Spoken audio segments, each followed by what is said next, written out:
In this video, we're going to do the Khan Academy Challenge, Your First Button. So, first of all, I think it's helpful to just look at the code and see what we already have that we're working with. So if we have a draw function and everything that we're working with today is inside of that draw function. Then we have this rectangle, which is all of the green space right here, and then we have just the text, which just is the press me words that show up right here. So what they want us to do is they want to make it so that when we click on the button, then it changes colors. So in this, for what we're doing today, we really don't need to change anything with the actual text. We're just going to leave that there. So I'm just going to hit enter, push that down, and give us some more space here. And then the rectangle itself as well. So this is this green thing, the shape and position of it, we don't need to change that either. So I probably don't really need that space there.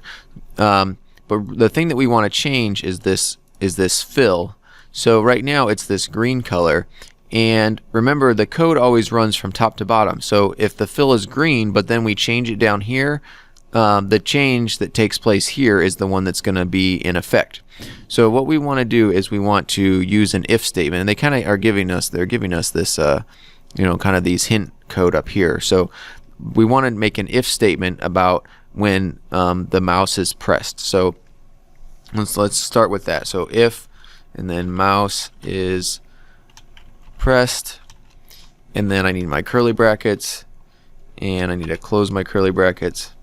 So now I need to tell it what do I want it to do. Well, I want it to change this fill to a different color. They want me to change it to red. So let's do that. So I'm going to do fill and red, and then that looks good.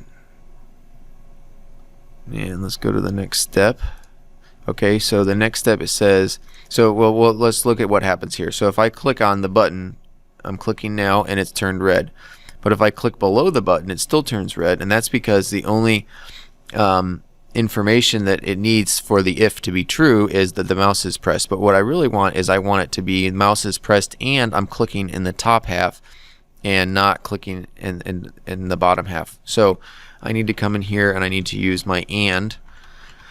Two of those, and then I'm going to say that the mouse Y, and remember that's how the mouse Y is the location up and down of where the mouse is at, and I'm going to say is I want it to be less than 200, and then now this line here is in the middle, is at about 200. So if I click up here, the mouse is less than 200, it's going to turn red. If I click down here, it doesn't do anything because I'm below that 200. So both of these conditions are applying. Clicking down here, nothing happens. Click on the button and it turns red. That's it.